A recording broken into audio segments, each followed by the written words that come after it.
Uni Eropa bersiap mengambil langkah yang belum pernah terjadi sebelumnya. Negara-negara Uni Eropa saat ini sedang memperdebatkan larangan visa turis total bagi semua warga Rusia karena invasi ilegal Rusia ke Ukraina. Dan ini adalah topik yang kontroversial karena di satu sisi kita tidak ingin orang Rusia hidup seolah-olah semuanya normal-normal saja. Sementara itu pemerintah mereka sedang melakukan invasi ilegal ke negara berdaulat lain. Namun saya juga mengerti argumen yang kini banyak disampaikan orang Rusia. Mereka tidak punya kendali atas apa yang dilakukan pemerintah mereka karena Rusia bukanlah negara demokrasi seperti negara-negara barat. Dan karena itu, saya ingin berbicara dengan Kaylin Robertson untuk tahu lebih banyak. Dia adalah sering jurnalis yang hobi berpasir di Ukraina, dan saya orang yang telah saya dari perdebatan ini dengan sangat dekat. Mari kita dengarkan percakapannya. Selamat datang kembali. Hari ini kita bersama Kaylin Robertson, jurnalis berbasis di Ukraina yang dicari Vladimir Putin. Senang menghadirkanmu di channel ini. Terima kasih, Kaylin Robertson. Terima kasih banyak sudah mengundang saya. Saya suka channel ini. Sempurna. Saya tahu sedikit ingin membahas mengapa kamu dicari di Rusia. Apakah karena masuk ke Kursk? Bisa ceritakan sedikit soal itu? Tentang itu, ya, saat serangan Kursk dimulai, saya sudah tahu Rusia akan menyebar disinformasi tentang kejadian sebenarnya ke warga Rusia di sana. Russia Today dan sejumlah surat kabar Moskow mulai menuduh Ukraina melakukan kejahatan perang. Mereka membunuh semua orang. Mereka membantai semua orang. Saya ingin pergi sendiri melawan propaganda itu dan mencari kebenarannya. Saya masuk bersama militer Ukraina dan mereka membiarkan saya bergerak bebas. Ini bukan tour pers. Saya bebas berkeliling, bertanya, dan melakukan apa saja. Sebenarnya itu sangat dramatis. Saya baru menyadari betapa ekstremnya saat mulai menuju Suza, kota utama yang direbut. Ada tank-tank yang terbakar melaju melewati drone-drone Amerika Serikat di langit di mana-mana. Itu benar-benar dramatis. Karena serangan balasan baru dimulai, pasukan Korea Utara sudah dikerahkan di darat. Orang Rusia menembakkan grad dan amunisi ke kota-kota ini, membunuh warga sipil mereka sendiri. Tapi yang benar-benar menarik adalah sebagian besar rumah di kota tempat saya merekam itu masih utuh. Anak-anak bersepeda di jalan, orang-orang mengambil bantuan. Dan benar-benar dalam waktu sebulan setelah orang Ukraina meninggalkan Kursk, semua yang terjadi hanyalah Rusia. Hari ini mereka terus-menerus men-tweet bahwa mereka menghancurkan segalanya, termasuk kuburan massal dan kota itu. Tapi sebenarnya orang Rusia yang melakukan itu, saat mereka melakukan serangan balasan, mereka harus mengebom kota mereka sendiri untuk merebutnya kembali. Tapi saya juga ingin menyoroti bahwa Rusia sebenarnya lebih lemah dari yang mereka klaim di dunia. Mereka butuh 8 bulan untuk merebut kembali kota-kota mereka sendiri di wilayah sendiri. Mereka harus pakai senjata Iran, suku cadang Tiongkok, dan pasukan Korea Utara untuk merebut kembali kota mereka. Ini adalah negara yang dulu berpikir bisa merebut Kiev dalam 3 hari. Jadi penting untuk pergi ke sana karena 2 alasan. Pertama, untuk melawan propaganda Rusia soal pembunuhan di jalanan. Dan kedua, untuk menunjukkan Rusia yang sebenarnya. Saya pernah ke sana tanpa paspor, satu-satunya pengalaman seperti itu. Namun, Rusia membalas dengan cukup ekstrim. Mereka mengeluarkan siaran pers dari pengadilan di Kursk tentang surat perintah penangkapan saya. Sejak itu, Russia Today terus merilis banyak video yang menyerang saya, menyebut saya seperti teroris. Yang sangat ironis karena yang saya lakukan hanyalah berjalan melintasi perbatasan mereka secara ilegal, secara teknis yang aneh. Datang dari negara yang sebenarnya tidak terlalu peduli dengan integritas perbatasan yang dengan senang hati secara ilegal menyerbu perbatasan warga Ukraina sehari-hari atau perbatasan negara tetangganya. Namun, jika seorang jurnalis melewati batas itu, dianggap terlalu berlebihan. Menurut saya begitu. Itu juga menyoroti kemunafikan pola pikir Rusia pada dasarnya. Tapi itu bagus untuk dilakukan karena hanya sedikit jurnalis yang benar-benar bisa masuk ke sana. Saya satu-satunya yang benar-benar mereka kejar dengan cara seperti itu. Saya rasa itu karena saya sangat belak-belakan saat melapor. Saya bilang Rusia seperti tempat yang buruk. Anda tahu, cara orang-orang hidup di sini sebenarnya jauh lebih baik sekarang ketika mereka berada di bawah kendali Ukraina dibandingkan saat mereka di bawah kendali Rusia. Orang-orang tampaknya sedikit lebih bahagia ketika diasuh oleh pihak Ukraina. Dan itu hanya menunjukkan bahwa gambaran bahwa Anda tahu Rusia adalah negara adidaya yang luar biasa. Karena kekacauan hanya terjadi di luar Saint Petersburg dan Moskow, hal itu jadi sangat penting. Saya senang telah melakukannya. Ada banyak tujuan dan alasan berbeda. Tapi tanpa rekaman itu, tak ada bukti rumah-rumah tersebut masih utuh. Jadi kalau melihat ke belakang, itu memang keputusan yang sangat baik. Tapi ya, itu benar-benar membuat mereka sangat marah. Ya, kita juga akan bahas bagaimana kamu menghadapi kenyataan sebagai buronan internasional, benar? Mengeluarkan mengeluarkan surat dari Interpol yang jelas Nias akan diakui negara-negara barat. Saya yakin itu sudah jadi masalah yang harus kamu hadapi, kan? Ya, tentu. Maksud saya, liburan saya ke Rusia kini dibatalkan. Dari situ semua bermula. Banyak negara yang tak bisa saya kunjungi karena perjanjian ekstradisi seperti Tiongkok, Vietnam, beberapa negara Amerika Selatan, dan beberapa di Afrika. Saya tidak sempat membuat daftar yang benar-benar lengkap. Bahkan saat terbang di atas negara-negara itu, saya merasa gugup melihat daftar negara mana yang bisa atau tidak bisa saya kunjungi. Karena maksud saya, mereka akan memenjarakan saya karena pengkhianatan, mungkin di penjara seperti di Siberia atau semacamnya. Kamu tahu, mereka akan menuduh saya spionas atau terorisme, jadi semuanya akan berakhir. Jadi, saya harus sangat berhati-hati memilih tujuan terbang untuk sisa hidup saya. Selama Rusia terus ada sebagai negara seperti sekarang, semoga saja tidak selamanya, maka rencana liburan saya akan selalu sangat terbatas. Ya, kamu juga mengkritik Rusia dan Tiongkok yang sebenarnya saya baru suka India karena kakek saya meninggal. Ini terjadi beberapa tahun yang lalu, dan kami harus berkonsultasi dengan pengacara. Ya, sebaiknya hindari jalur yang melewati mereka agar tidak berisiko saat pendaratan darurat. Belarus pernah sengaja mendaratkan pesawat yang seharusnya tidak ke Belarus dengan alasan darurat, lalu menangkap seorang jurnalis di pesawat itu. Ya, saya melihat jalur penerbangan. Seperti saya baru saja pergi ke Kamboja dan saya melihat jalur penerbangan antara mana. Negara apa saja yang saya lewati antara Polandia dan Kamboja. Jika terjadi keadaan darurat akibat pengendalian radio di atas secara tidak sengaja. Setiap negara mencatat penerbangan seluruh penumpang maskapai komersial di wilayah udaranya. Mereka bisa mendaratkan pesawat jika ada tanda dan benar-benar ingin. Itu selalu perlu dipertimbangkan. Ini menunjukkan seorang jurnalis melakukan hal yang sama seperti orang Rusia, menyeberangi perbatasan tanpa izin dan merekam anak-anak bersepeda. Namun, bagi mereka itu dianggap kejahatan terburuk di dunia. Tadi kau menyebutkan kau berbicara dengan orang Rusia di Kursk. Inti menarik dari Renat Seza tidak yakin saya melihatnya di videomu atau video orang lain. Orang Rusia benar mengira mereka adalah setri NATO, karena itulah yang dikatakan propaganda Rusia kepada warga negaranya, seolah-olah mereka sedang berperang dengan NATO. Mereka tidak tahu itu tentara Ukraina, padahal para tentara tak ingin melukai warga Rusia dan bahkan memberi air serta makanan. Saya rasa itu memang sesuatu yang saya lihat di video Anda, di mana para tentara memberikan mereka barang-barang, sementara tentara Rusia justru meninggalkan mereka. Ya, maksud saya tidak sempat berbicara dengan cukup banyak orang Rusia secara khusus tentang jenis tentara seperti apa yang mereka harapkan untuk dilihat. Tapi sekali lagi, keluhan terbesar mereka adalah mereka tidak bisa mendapatkan sinyal ponsel yang bagus lagi karena adanya pengacauan sinyal, jadi mereka tidak bisa cukup sering menghubungi kerabat mereka. Yang bagi saya merasa, kamu tahu, kamu juga bisa sedikit lebih marah tentang apa yang negara kamu lakukan terhadap Ukraina.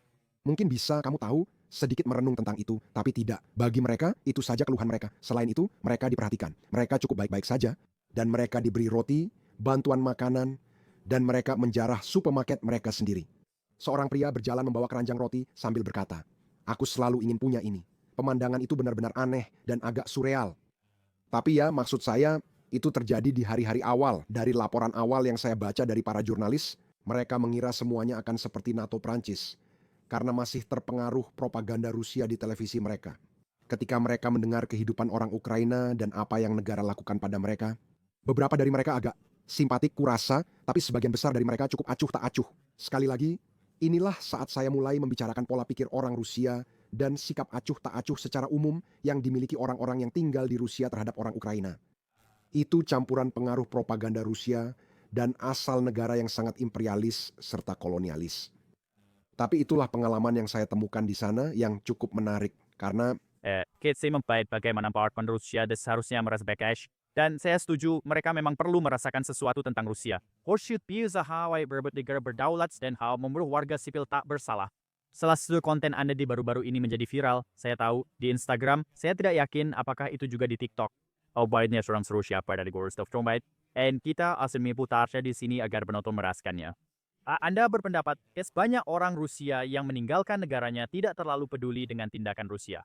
Yang mereka hanya tidak ingin hal itu memengaruhi mereka, dan itulah alasan mereka pergi. Mereka bukan berarti menentang perang, mungkin hanya sebagian kecil saja. Saya tidak menonton seluruh podcast, hanya cuplikannya saja. Apakah Anda berpendapat mereka seharusnya tidak mendapatkan visa karena itu sesuatu yang sedang dibahas Uni Eropa saat ini? Banyak tokoh oposisi Rusia telah menolak hal itu.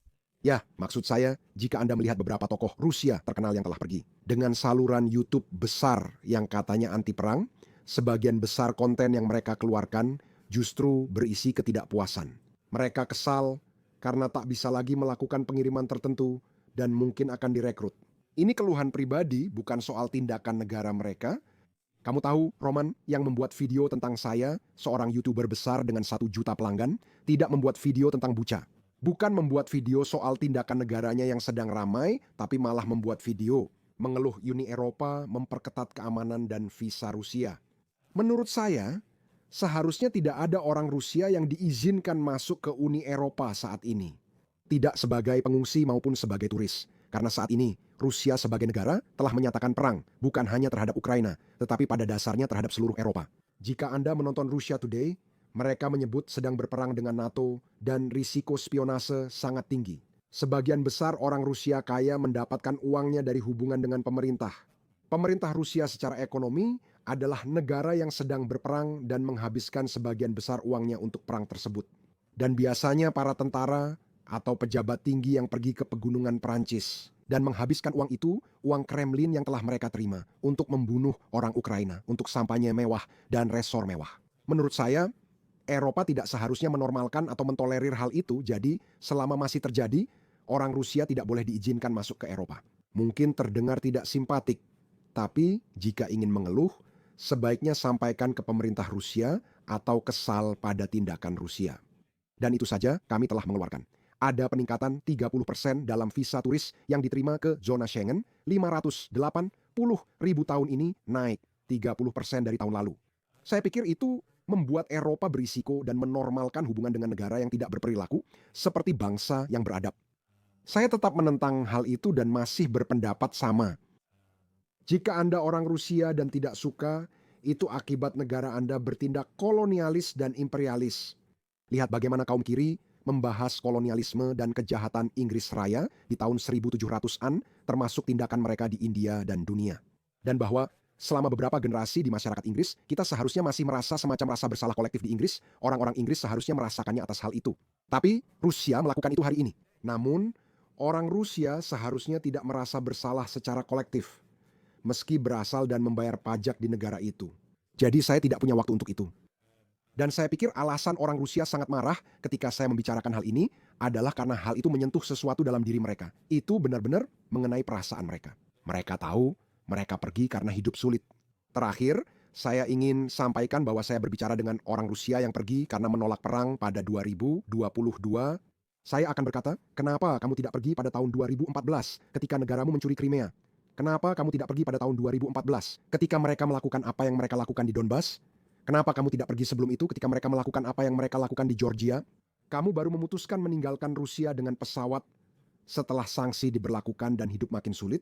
Jadi itu yang ingin saya tanyakan. Jika kamu orang Rusia, kenapa sekarang padahal negaramu sudah lama melakukan ini? Dan saya tidak akan mundur dari itu. Zerg, itu masuk akal. Saya paham argumenmu. Di sini saya ingin mengajukan argumen karena saya baru saja mendengar dari Gary Kasparov. Dia Warwood-based dan ketahuannya tentang sejarah Rusia, politik Rusia, dan semuanya. Salah satu argumennya untuk mengakhiri perang adalah menjelaskan bahwa kita ingin menguras otak Rusia. Kita ingin semua orang pintar ini yang membantu rezim, yang sebenarnya membantu perang ini berlanjut. Kita ingin memberikan kata dari Rusia ke negara lain. Jadi kita bisa melakukannya dengan memberikan visa pengungsi, bukan visa kunjungan yang juga tidak dia setujui di kemana mereka terus sampai di perang. Selain itu begitu, itu ilegal di Rusia, jadi mereka tidak bisa kembali dan kemudian mereka bisa pergi ke negara lain. Karena menurut saya itu masuk akal. Ya, karena sekali saya bos nggak tahu dengan kamu, saya bos tidak berpikir negara-negara barat akan mengirim pasukan ke sana karena sepertinya berdasarkan semua yang sudah kita lihat, bukan begitu? Dan kemungkinan Ukraina mendorong Rusia yang mundur kecil, saya ingin itu, tapi realistisnya, saya tak tahu seberapa besar peluangnya. Salah satu cara menghancurkan pola pikir imperial Rusia adalah dengan runtuhnya Rusia sendiri, seperti Uni Soviet dulu. Saya penasaran apa pendapat Anda tentang argumen itu, dan saya tahu Anda mungkin belum punya banyak waktu untuk memikirkannya karena saya baru saja memberitahu Anda, tapi apapun reaksi Anda, Saya rasa Anda pintar. Dan kelas atas, kalangan elit Rusia, Sangat mudah untuk pergi kapan saja sejak tahun 2022. Ini bukan soal apakah mereka bisa mendapatkan visa pengungsi atau tidak, mereka bisa dan memang sudah bisa melakukannya. Mereka bisa terbang ke Turki lalu ke Eropa dan bebas melakukan apa saja. Ini fakta besar, tapi menurut saya tidak terlalu berpengaruh. Menurut saya, tidak banyak perdebatan soal ini, hanya segelintir orang yang membahasnya. Eropa kembali terancam spionase Rusia dan kita tidak boleh mentolerirnya. Juga ada masalah brain drain. Maksud saya, sebagian besar orang Rusia pintar dari formula juga sudah pergi. Mereka sudah meninggalkan negara itu. Negara itu kini kekurangan tenaga kerja. Atau mereka terlibat langsung dalam kampanye perang dan mereka terlibat dalam pemerintahan. Saya tidak tahu siapa atau di mana mereka, tapi sepertinya jumlahnya sangat sedikit. Ini bukan berarti semua orang Rusia. Bill Browder adalah panutan utama saya. Ini adalah seorang pria yang membantu mendirikan perusahaan bersama Putin pada tahun 90-an lalu, menyadari betapa negara itu dijalankan seperti mafia. Sebagai pengungsi di Inggris, ia menghabiskan kariernya membahas Rusia. Apa sebenarnya Rusia? Dan alasan dibalik kejahatan-kejahatan mereka. Dia telah menulis buku-buku luar biasa tentang hal itu. Dan sekarang dia juga masuk dalam daftar Vladimir Putin karena dia telah membongkar cara kerja internal Rusia. Dia pahlawan dan luar biasa karena melakukan itu. Dia orang Rusia, saya tidak membenci semua orang Rusia. Tapi dia secara aktif benar-benar membongkar, menggunakan informasi yang dia miliki, apa yang dia lihat di dalam sistem itu, dan untuk itu saya mengucapkan selamat kepadanya. Saya belum melihat itu dari banyak orang Rusia lain. Orang Rusia terkenal di YouTube yang membuat berita miring tentang saya juga tidak melakukan itu. Mereka tidak membicarakan kejahatan perang yang dilakukan oleh Putin. Mereka tidak membicarakan pola pikir imperialis yang menyebabkan hal itu terjadi. Mereka membuat video expose tentang jurnalis pro-Ukraina cukup aneh, tapi mungkin menghasilkan pendapatan iklan bagus. Jadi itu artinya saya agak mengerti, itu memang Video emosional itu sudah saya tonton. Ya menurut saya itu perdebatan soal visa menarik untuk dinantikan hasilnya. Karena Uni Eropa sedang bertindak dan ada pihak di kedua sisi. Dan menurut saya argumen Boy Perseka masuk akal. Jasin, mari kita lihat hasilnya. Mengapa kita tidak melakukan apapun soal visa? ya, saya rasa ini akan menjadi hal yang menarik. Sekali lagi, visa turis itu benar-benar itu mengirimkan pesan kepada orang-orang di seluruh dunia. Seperti, oke, kamu bisa datang ke sini dan menghabiskan uangmu. Kami tidak terlalu peduli dari mana uang itu berasal. Itu bukan pesan baik jika membiarkan jenderal Rusia yang bertanggung jawab atas sistem rudal pergi ke Santrop. Menurutku itu benar-benar tidak baik. Itu gila. Kamu juga pernah men-tweet soal ini. Ada penerbangan langsung ke Turki, negara NATO benar-benar gila. Mereka terang-terangan menentang perang. Siapapun dari Rusia bisa langsung ke Turki. Ya bahkan aku pikir Abramovich, karena dia tidak bisa pergi ke London sekarang, dia menghabiskan banyak waktu di Turki. Ya, Turki dan sebagainya. Turki bagian NATO itu sangat penting. Sebenarnya, apa tujuan NATO? Bisakah kamu menormalkan hubungan dengan Rusia yang menentang NATO dan pada dasarnya telah menyatakan perang dengan NATO? Begitulah. Saya terkejut berdiri di bandara melihat penerbangan dari dan ke kota-kota Rusia. Saya pun berpikir, apa yang kita lakukan? Apa gunanya NATO? Tapi ya sudah, sekarang Soal the NATO-wide, baru-baru ini wilayah udara Polandia dan Rumania diserang. Meski tidak ditembus, ini tetap serangan. 19 drone gila. Setahuanku juga baru aja ke Estonia. Bagaimana pengalamanmu di sana? Kamu tadi ke gerilya militer. Bagaimana perasaanmu tentang orang-orang di sana? Mereka menunggu invasi. Sepertinya memang begitu. ya, maksud saya, Estonia tahu siapa Rusia karena mereka pernah dijajah dengan cara yang sama oleh Soviet. Seperti negara ini, seperti Ukraina. Jadi mereka tahu apa ancaman dari Rusia dan mereka bisa melihat Rusia mulai membangun retorika mereka untuk mengambil alih Baltik. Putin pernah mengatakan, setiap tanah yang pernah diinjak tentara Rusia, termasuk Baltik, adalah bagian dari ungkapan favorit lamanya, bahwa mereka ingin mengambilnya. Hal ini sudah didokumentasikan dan ditulis di televisi. Jadi mereka sedang membangun garis pertahanan baru, garis pertahanan yang sangat panjang yang disebut garis pertahanan Baltik baru, dan mereka melakukannya dengan cepat. Dan ini adalah parit anti-tank, ini adalah jenis parit lainnya, ini adalah benteng pertahanan. Jembatan persahabatan melintasi sungai Narva, menghubungkan Narva dengan Rusia, dan kini telah dipasangi gigi naga. Ini anti-tank, dibuat untuk menghentikan tank, jadi kini tidak terlalu bersahabat. Tapi sekali lagi, negara manapun yang dekat dengan Rusia, yang secara fisik berdekatan atau pernah dijajah oleh Rusia, pasti tahu ancaman dari Rusia. Dan orang Estonia lebih tahu daripada kebanyakan orang. Jadi, saya memutuskan untuk pergi ke sana dan membuat sebuah film. Saya bepergian ke seluruh negeri, dari pantai barat ke timur, termasuk Narva, untuk berbicara dengan orang-orang yang pernah hidup di bawah pendudukan Soviet. Saya juga berbicara dengan tentara Inggris, Prancis, dan Amerika yang berlatih dengan tank Challenger 2 di hutan, menembakkan tank ini untuk persiapan perang darat. Dan saya bertanya kepada beberapa tentara Inggris ini yang terasa sangat aneh karena biasanya saya hanya berbicara dengan tentara Ukraina. Ini adalah tentara NATO sungguhan. Kalian tahu apakah kalian siap bertempur melawan Rusia? Jika mereka melewati sungai Narva atau perbatasan ini, apakah kalian siap? Mereka menjawab, itu tugas kami. Itulah mengapa kami berlatih sekarang, itulah mengapa kami bersiap-siap. Dan itu menunjukkan betapa seriusnya ancaman itu sebenarnya. Saya rasa banyak orang di Amerika Serikat maupun Inggris tidak benar-benar sadar soal ini. Putin tidak akan berhenti di Ukraina. Jika Putin mengambil negara ini, atau jika Putin bisa mengumpulkan lebih banyak sumber daya, dia tidak akan berhenti di Ukraina. Jadi saya pergi ke sana untuk menunjukkan ancaman itu, benteng-benteng tersebut, persiapan yang harus dilakukan NATO untuk skenario terburuk di Baltik, yaitu jika Rusia menyerbu melintasi wilayah tersebut. Tapi itu benar-benar luar biasa untuk dilihat. Saya juga mewawancarai kepala unit drone baru mereka di Estonia yang telah belajar dari semua pilot drone dan teknologi drone di Ukraina.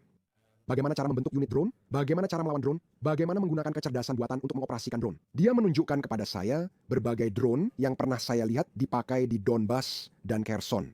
Dan itu benar-benar menarik karena mereka bilang, kamu tahu peperangan sudah berubah, kamu tahu? Kalau kamu lihat Amerika sekarang, mereka masih membahas jet tempur, tank, dan superioritas udara. Perang ini kini telah berubah drastis dan menjadi soal drone. Dan Estonia telah belajar dari orang-orang Ukraina dengan sangat cepat tentang bagaimana membentuk unit-unit dan di mana seharusnya mereka berada, serta bagaimana semuanya bekerja. Mereka membicarakan hal-hal seperti drone seret optik yang sekarang sedang digunakan. Sekitar setengah dari perbatasan antara Estonia dan Rusia adalah sebuah waduk. Itu air. Kabel serat optik rusak dan tidak berfungsi hanya dalam hitungan detik di air. Jadi, kamu tahu, mereka bahkan bilang drone serat optik ini sebenarnya tidak terlalu menjadi masalah. Karena begitu mereka terbang di atas waduk, mereka langsung mati juga. Jadi ini adalah dokumenter yang sangat informatif yang sedang saya kerjakan, bukan hanya tentang ancaman Rusia, tapi juga tentang bagaimana peperangan telah berubah dan bagaimana mereka beradaptasi. Tapi saya pergi dari negara itu sambil berpikir, ya ampun, ini benar-benar terasa nyata. Dan saya melihat truk-truk militer melaju dari Polandia, melewati celah ke Lituania, dan terus sampai ke Baltik. Anda bisa merasakan kehadiran dan pembangunan militer ini. Dan sekarang di Polandia, Anda melihat konvoi tank menuju perbatasan Belarusia. Ketika membahas eskalasi, itulah yang dilakukan sayap kanan sejak isu bantuan untuk Ukraina muncul. Rusia terus melakukan eskalasi dan menyatakan ingin menguasai politik. Rusia menembakkan 19 drone bersenjata ke wilayah udara NATO. Inilah eskalasi yang terjadi dan akan semakin buruk.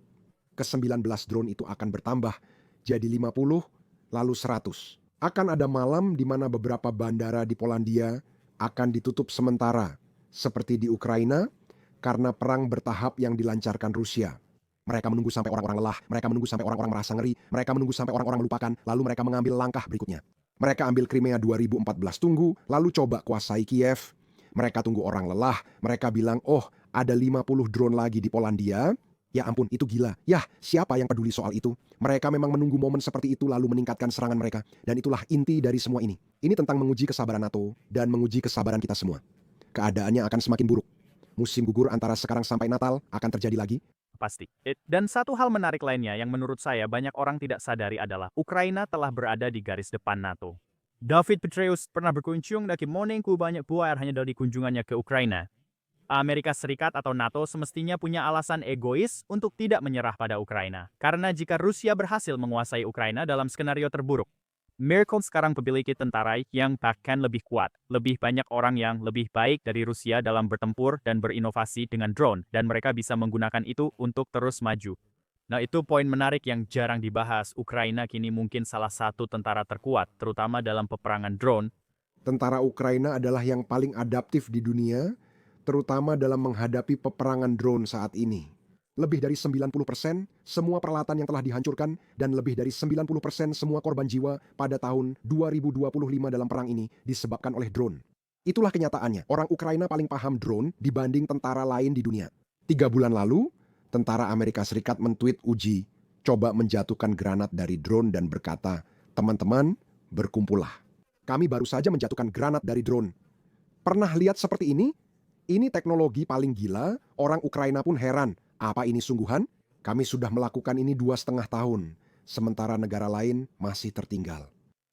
Orang Ukraina tahu persis cara bertempur dalam perang seperti yang kita hadapi pada 2013 dan 2014 serta arah semuanya.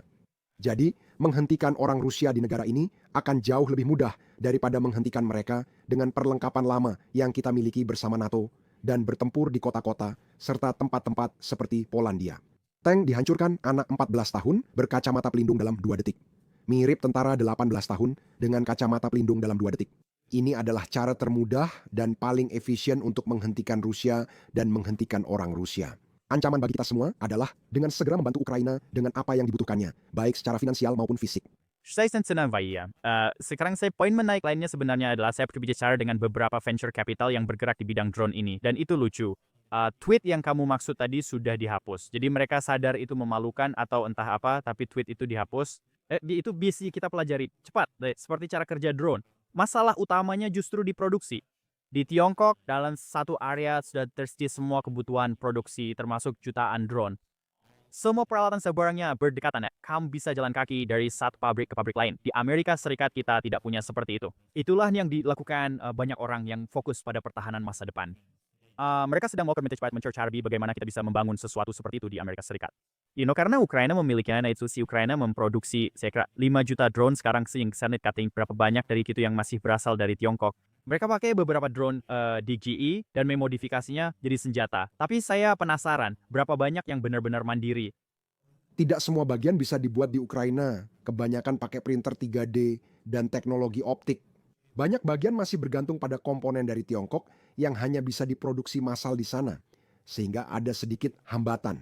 Ini bukan soal jumlah saja, produksi massal drone oleh Tiongkok memang mengkhawatirkan. Jumlah menjadi bagian penting dari hal ini. Tapi ini juga soal jenis drone. Seberapa cepat mereka bisa diadaptasi untuk mengacaukan dan melawan frekuensi. Kamu bisa membuat 50.000 drone, tapi dalam setahun mungkin ada alat kecerdasan buatan yang bisa menembak jatuh 1.000 drone per detik, sehingga semua drone itu jadi tak berguna. Ini hampir seperti siapa, pihak mana yang bisa beradaptasi lebih cepat, pihak mana yang bisa mengacaukan, frekuensi mana yang lebih cepat, pihak mana yang bisa menciptakan semacam kapal induk yang tidak bisa terdeteksi dan bisa menjatuhkan semua drone. Jadi, skala memang jadi masalah, tapi kita adalah negara-negara yang benar-benar punya keunggulan. Negara-negara seperti ini adalah soal kemampuan beradaptasi. Di sini, kamu bisa mengubah sebuah drone, kamu bisa menguji sesuatu di medan perang dalam waktu 24 jam, dan kamu bisa langsung mendapatkan hasil dari medan perang dalam 24 jam tentang bagaimana hasilnya. Kamu bisa menyesuaikan. Berbeda dengan membuat cetak biru, memproduksi massal di pabrik, lalu menyimpannya setahun. Ini akan menarik, tapi menurutku sekarang soal inovasi. Sistem turret yang dikembangkan Ukraina sekarang dapat menembak jatuh apa saja dari first person view kecil hingga rudal S-300. Harganya $330.000 Amerika per unit memang mahal tapi canggih dan bisa menghancurkan banyak first person view dengan sangat cepat. Jadi sekali lagi ini lebih tentang kemajuan teknologi daripada skala saat ini. Tapi kita tidak tahu kamu. Di masa depan semuanya akan berubah. Seperti kata Profesor Clark di Sky News, ini semua soal serangan balasan dan balasan lagi. Itulah perang. Ya, seberapa cepat kamu bisa mengidentifikasi jenis drone baru yang digunakan Rusia dan seberapa cepat kamu bisa menemukan sesuatu untuk mengalahkannya. Ini sangat menarik. Saya banyak menghabiskan waktu dengan unit di negara ini yang memperkenalkan generasi baru perangkat ini. Tapi saya tidak diizinkan untuk menunjukkan apapun dari itu dalam rekaman saya sampai sekitar 3 atau 4 bulan kemudian kan, karena semuanya bersifat rahasia. Agak menyebalkan tahu itu, tapi belum bisa menunjukkannya. Padahal apa yang mereka kerjakan sekarang luar biasa.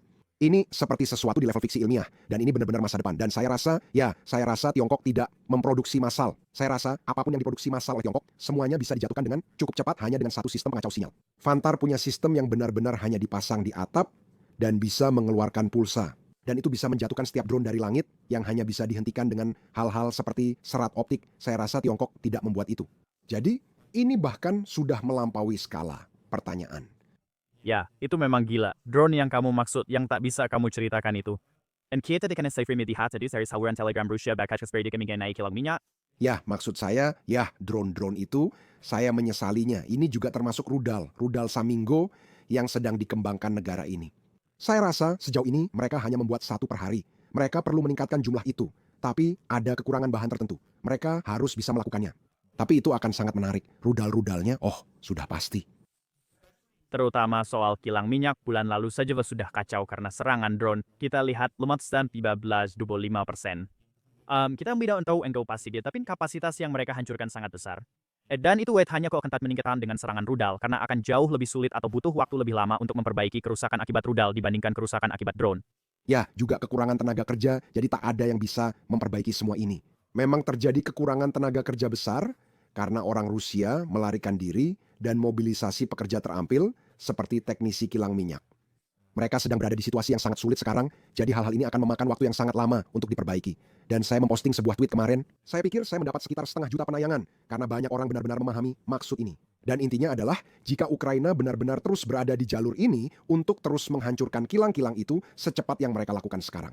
Ada kemungkinan nyata dan sungguh-sungguh bahwa dalam waktu 1 tahun, Rusia tidak akan mampu lagi melanjutkan ini. Kremlin akan bangkrut dan tentaranya benar-benar mundur, kan? Prajurit Rusia tidak bertempur karena gagasan moral besar. Mereka bertempur demi $2.500 per bulan, 10 kali gaji biasa. Tanpa bayaran itu, mereka berhenti bertempur. Orang Ukraina mungkin bisa kembali ke wilayah yang dulu mereka kuasai. Saya tak pernah menyangka akan mengatakan ini setelah hampir 3 tahun melapor di sini. Dan untuk pertama kalinya bulan ini, rasanya benar-benar mungkin karena 40% dari seluruh pendapatan Rusia semuanya berasal dari minyak dan gas. Ada berlian, ada hal-hal lain, tapi yang utama adalah minyak dan gas. Jika itu dikurangi menjadi jumlah yang lebih kecil, pada dasarnya semuanya selesai. Dan orang-orang membantah hal ini dan mereka bilang, ya ada hubungan baru dengan Tiongkok, ada hubungan baru dengan India, itu membutuhkan pembangunan pipa baru yang sangat panjang, yang memerlukan banyak mesin, dan kemungkinan akan memakan waktu sekitar 1 dekade untuk membangunnya. Itu tidak akan terjadi dalam waktu dekat. Mereka bisa berjabat tangan sebanyak yang mereka mau dan menawarkan kesepakatan baru ini. Dengan kekurangan tenaga kerja, pipa-pipa itu tidak sedang dibangun saat ini. Jadi ini adalah momen yang sangat spesifik di mana Ukraina bisa fokus untuk menghabisi rekening bank Kremlin. Dan setelah itu, semuanya selesai. Dan itu pertama kalinya saya pernah mengatakan itu bahkan di Ukraina. Tapi itu benar. Jika Anda melihat angkanya, itu memang benar. Mereka hanya perlu segera memproduksi lebih banyak rudal itu. Ya, dan karena kita tadi membicarakan uang untuk tentara Rusia, saya tahu Anda sudah membahas ini, dan saya yakin orang Rusia tidak senang dengan cuplikan ini. Ya, saya lihat beberapa membahas tentang hal itu, ya, saya tidak tahu bagi beberapa Anda benar-benar melihatnya. Di Rusia ada kursus yang mengajarkan gadis cara menikahi tentara demi uang. John Semyanin tahu ibu Anda pembahas kursus itu yang menarik. Ada orang yang menghasilkan uang dengan mengajarkan cara memanfaatkan sistem ini.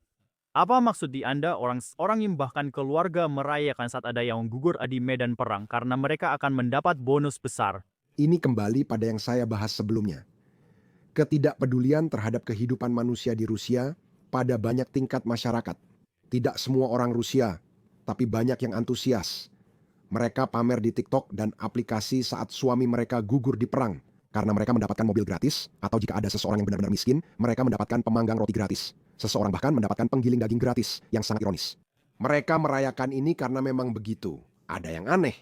Ada sesuatu yang aneh dalam pola pikir orang Rusia saat ini. Itu adalah ketidakpedulian total terhadap apapun selain hanya apa yang bisa kamu dapatkan. Dan jika itu berarti mendapatkan sesuatu karena suamimu meninggal dalam perang, maka itulah yang akan kamu dapatkan. Ada tawanan perang. Tawanan perang Rusia yang sedang dipulangkan, yang telah ditangkap dan dikembalikan ke Rusia.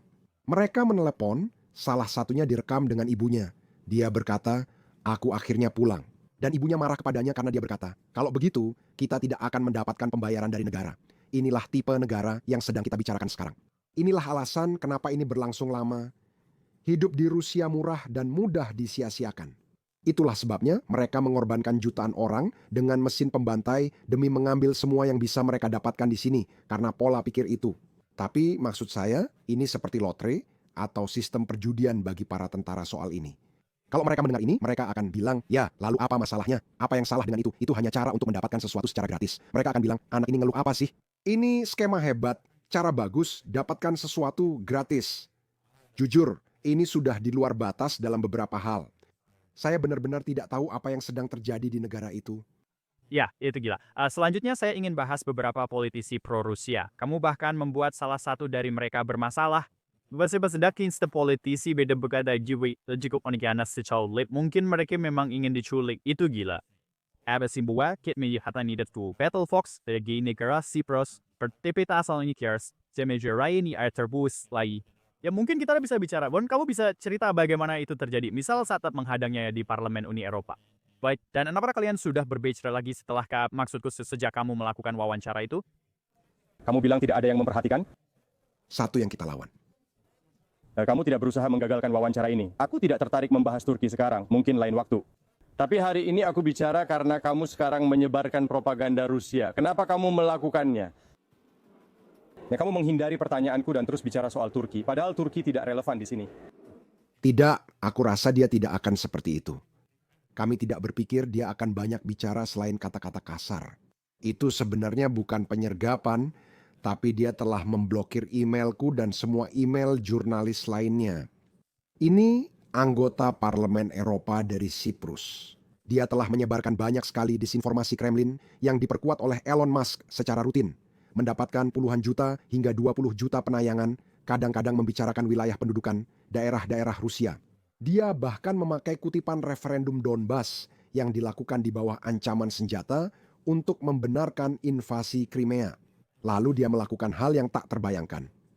Dia memilih menentang mosi yang telah disahkan Uni Eropa untuk menyatakan bahwa mereka mengutuk penculikan anak-anak yang diculik oleh Rusia. Terdapat 530 suara 3 abstain, dan dia salah satu yang memilih tidak. Ini sangat keterlaluan. Saat itu saya bilang, baik, saya akan mulai selidiki orang ini. Besoknya, dia terbang ke Moskow untuk parade hari kemenangan yang luar biasa. Dia sudah punya tiket dan menerima uang. Saya bilang ini berbahaya. Orang ini juga sebarkan informasi salah di Twitter, namun mereka duduk di kursi yang menentukan suara untuk hal penting seperti sanksi dan bantuan Ukraina.